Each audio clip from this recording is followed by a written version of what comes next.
আপনাদের কারো 60 বছর 70 বছর বয়স হয়ে গেছে। আপনাদের এখানে আসা আমার একটা জিনিস ভালো লেগেছে, খানা খাবার লেগে একটা লোকের সাথে আমি খানা খেয়েছি, আল্লাহু আকবার, আমার জীবনে দেখার মতো কোনো সুযোগ হয় নাই। সেই লোকটা হলো এখানকার মহিলা কমিশনারের বাপ, 104 বছর বয়স হয়েছে। মুরব্বী একটু দেখি, হাত তুলে দেখেন, এই মুরব্বী দেখেন, চা থেকে দেখেন, 100 কয় বছর বয়স? 4 বছর বয়স। আল্লাহ এই মুরব্বীকে সুস্থ রেখেছেন। এবং দেখেন আজকে কত মানুষ এদিক সেদিক ঘোরা করতেছে, কিন্তু ওয়াজ শোনার তাদের ভাগ্য হয় নাই। আজকে 104 বছর বয়স নিয়ে সে আমাদের মাঝে এসে ওয়াজ শুনতেছে, ঠিক কিনা? আজকে কত মুসলমান গান বাজনায় ফেসবুকে ইউটিউবে কি করতেছেন, সময় কাটাচ্ছেন। আজকে যদি এখানে এই তারাশের বুকে যদি কোরআনের মাহফিল না হয়, এখানে যদি কোনো কনসার্টের ব্যবস্থা করা হতো, আমার বিশ্বাস হয় এই তারাশের জমিনে জায়গা দেওয়া যেত না, ঠিক কিনা ঠিক বলেন? কিন্তু আজকে দুঃখের বিষয়, এই কোরআনের মাহফিলে আমাদের ভালো লাগে না, আমাদের কোরআন ভালো লাগে না, আমাদের হুজুরদের দেখলে আমাদের গা জ্বলে, ঠিক কিনা? তাহলে হুজুরদের দেখলে আমরা ভালোবাসবো কিনা বাসবো বলেন?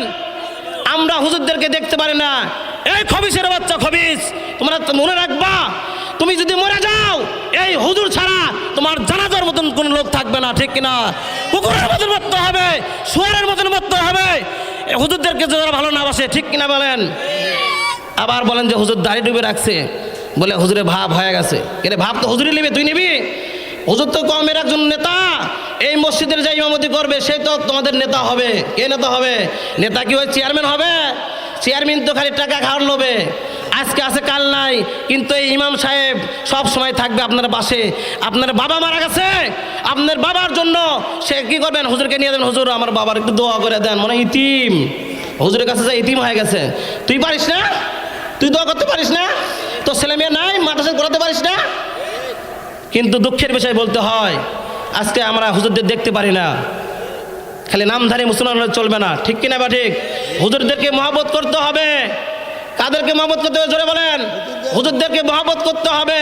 আর আপনি যদি আজ হুজুরদেরকে মহব্বত না করেন তাহলে বুঝতে পারবেন, আপনি মরে দেখেন আপনার কি হয়। জানাজার যাওয়ার মতো লোক খুঁজে পাবেন না। কিছুদিন আগে মরে গেছে না, দেখলেন না বাদল? হুজুরদের নামে বলছিল না, আহমদ সাহেব নামে কি বলেছিল কন? যাই ওই কথা আমি বলবো না, যাই এখন সমস্যা এগুলো কথা বললে। যাই হোক, আমি যেটা বলতে চাই, হুজুরদের সাথে কোনো বিরোধিতা করেন না। করবেন আপনারা? আওয়াজ বলেন, করবেন?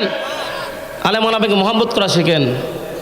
আলেম ওলামা মহব্বত করলে কত কি হবে। আজকে আমি এখানে এসে দেখলাম, আমার নানা ভাই আমাকে এখানে নিয়ে এসেছে, এখানে দেখলাম যা আলেম ওলামার কত মহব্বত, কত কদর করতেছে আমার নানাকে, ডক্টর খলিল রহমানকে।